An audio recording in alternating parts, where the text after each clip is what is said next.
மயிலம் தொகுதியில் போட்டியிட்டு வெற்றி பெற்ற அதிமுக முன்னாள் அமைச்சர் சி.வி. சண்முகம் தனது பதவி ராஜினாமா செய்கிறார். அதனை அண்மை செய்தியாக பார்க்கிறோம். தனது மாநிலங்களவை உறுப்பினர் பதவியை ராஜினாமா செய்ய உள்ளதாக தகவல் வெளியாகி இருக்கிறது. கூடுதல் விவரங்களை செய்தியாளர் ராஜேஷிடம் தகவல்களை கேட்கலாம். ராஜேஷ், சி.வி. சண்முகம் ராஜினாமா செய்திருப்பதாக தகவல் வெளியாகி இருக்கிறது. விவரங்கள் என்ன? அதிமுகவினுடைய முன்னாள் அமைச்சர் சி.வி. சண்முகம் தனது மாநிலங்களவை உறுப்பினர் பதவியை ராஜினாமா செய்ய உள்ளதாக தகவல் வெளியாகி இருக்கிறது. குறிப்பாக 2026 சட்டமன்ற தேர்தலில் மயிலம் தொகுதியில் அவர் போட்டியிட்டு வெற்றி பெற்றிருக்கிறார். குறிப்பாக மயிலம் தொகுதியை பொறுத்தவரைக்கும் அவருடைய சொந்த தொகுதியாக இருக்கக்கூடிய சூழலில் அதில் போட்டியிட்டு வெற்றி பெற்றிருக்கிறார். இந்த தேர்தலை பொறுத்த வரைக்குமே அவரை எதிர்த்து திமுக கூட்டணியில் தேமுதிக சார்பில் வெங்கடேசன், அதே போல தமிழக வெற்றி கழகத்தின் சார்பில் விஜய் நிரஞ்சன், நாம் தமிழர் கட்சியைச் சேர்ந்த விஜய் விக்ரம் உள்ளிட்ட 4 பேர் களம் கண்ட நிலையில் தொகுதியில் இருக்கக்கூடிய மொத்த 2,09,016 வாக்காளர்களில் 1,87,360 பேர் தங்களுடைய வாக்குகளை பதிவு செய்திருந்தார்கள். குறிப்பாக தபால் வாக்குகள் எல்லாம் பதிவாகியிருந்து சி.வி. சண்முகத்தை பொறுத்த வரைக்குமே 82,253 வாக்குகளை பெற்று அவர் வெற்றி பெற்றிருந்தார். அவரை எதிர்த்து போட்டியிட்ட தமிழக வெற்றி கழகத்தின் வேட்பாளர் நிரஞ்சன் 52,312 வாக்குகள், கிட்டத்தட்ட 30,000 வாக்குகள் அதிகம் பெற்று சி.வி. சண்முகம் மயிலம் தொகுதி சட்டமன்ற உறுப்பினராக பதவியை ஏற்றுக்கொண்டார். குறிப்பாக அவர் மாநிலங்களவை உறுப்பினராகவும் இருப்பதால் மாநிலங்களவை உறுப்பினர் பதவியை ராஜினாமா செய்ய திட்டமிட்டிருப்பதாக தகவல் வெளியாகி இருக்கிறது.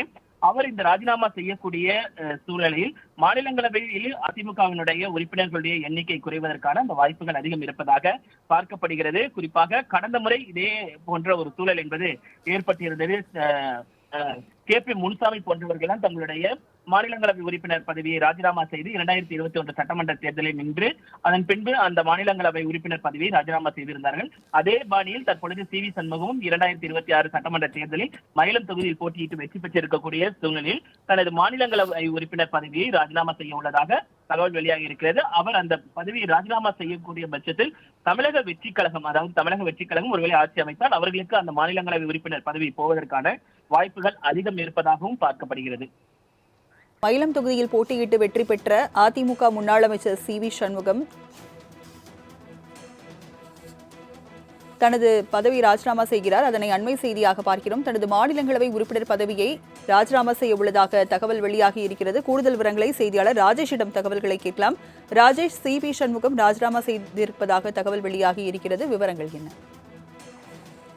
அதிமுகவினுடைய முன்னாள் அமைச்சர் சி.வி. சண்முகம் தனது மாநிலங்களவை உறுப்பினர் பதவியை ராஜினாமா செய்ய உள்ளதாக தகவல் வெளியாகி இருக்கிறது. குறிப்பாக 2026 சட்டமன்ற தேர்தலில் மயிலம் தொகுதியில் அவர் போட்டியிட்டு வெற்றி பெற்றிருக்கிறார். குறிப்பாக மயிலம் தொகுதியை பொறுத்தவரைக்கும் அவருடைய சொந்த தொகுதியாக இருக்கக்கூடிய சூழலில் அதில் போட்டியிட்டு வெற்றி பெற்றிருக்கிறார். இந்த தேர்தலை பொறுத்த வரைக்குமே அவரை எதிர்த்து திமுக கூட்டணியில் தேமுதிக சார்பில் வெங்கடேசன், அதே போல தமிழக வெற்றி கழகத்தின் சார்பில் விஜய் நிரஞ்சன், நாம் தமிழர் கட்சியைச் சேர்ந்த விஜய் விக்ரம் உள்ளிட்ட 4 பேர் களம் கண்ட நிலையில் தொகுதியில் இருக்கக்கூடிய மொத்த 2,09,016 வாக்காளர்களில் 1,87,360 பேர் தங்களுடைய வாக்குகளை பதிவு செய்திருந்தார்கள். குறிப்பாக தபால் வாக்குகள் எல்லாம் பதிவாகியிருந்து சி.வி. சண்முகத்தை பொறுத்த வரைக்குமே 82,253 வாக்குகளை பெற்று அவர் வெற்றி பெற்றிருந்தார். அவரை எதிர்த்து போட்டியிட்ட தமிழக வெற்றி கழகத்தின் வேட்பாளர் நிரஞ்சன் 52,312 வாக்குகள், கிட்டத்தட்ட 30,000 வாக்குகள் அதிகம் பெற்று சி.வி. சண்முகம் மயிலம் தொகுதி சட்டமன்ற உறுப்பினராக பதவியை ஏற்றுக்கொண்டார். குறிப்பாக அவர் மாநிலங்களவை உறுப்பினராகவும் இருப்பதால் மாநிலங்களவை உறுப்பினர் பதவியை ராஜினாமா செய்ய திட்டமிட்டிருப்பதாக தகவல் வெளியாகி இருக்கிறது. அவர் இந்த ராஜினாமா செய்யக்கூடிய சூழலில் மாநிலங்களவையில் அதிமுகவினுடைய உறுப்பினர்களுடைய எண்ணிக்கை குறைவதற்கான அந்த வாய்ப்புகள் அதிகம் இருப்பதாக பார்க்கப்படுகிறது. குறிப்பாக கடந்த முறை இதே போன்ற ஒரு சூழல் என்பது ஏற்பட்டிருந்தது. கே.பி. முனுசாமி போன்றவர்கள் தங்களுடைய மாநிலங்களவை உறுப்பினர் பதவியை ராஜினாமா செய்து 2021 சட்டமன்ற தேர்தலில் நின்று அதன் பின்பு அந்த மாநிலங்களவை உறுப்பினர் பதவியை ராஜினாமா செய்திருந்தார்கள். அதே பாணியில் தற்பொழுது சி.வி. சண்முகவும் 2026 சட்டமன்ற தேர்தலில் மயிலம் தொகுதியில் போட்டியிட்டு வெற்றி பெற்றிருக்கக்கூடிய சூழ்நிலையில் தனது மாநிலங்களவை உறுப்பினர் பதவியை ராஜினாமா செய்ய உள்ளதாக தகவல் வெளியாகி இருக்கிறது. அவர் அந்த பதவியை ராஜினாமா செய்யக்கூடிய பட்சத்தில் தமிழக வெற்றி கழகம், அதாவது தமிழக வெற்றி கழகம் ஒருவேளை ஆட்சி அமைத்தால் அவர்களுக்கு அந்த மாநிலங்களவை உறுப்பினர் பதவி போவதற்கான வாய்ப்புகள் அதிகம் இருப்பதாகவும் பார்க்கப்படுகிறது. மாநிலங்களவை உறுப்பினர் பதவியை சி.வி. சண்முகம் ராஜினாமா செய்ய உள்ளதாக தகவல் வெளியாகி இருக்கிறது. விவரங்களை வழங்கிய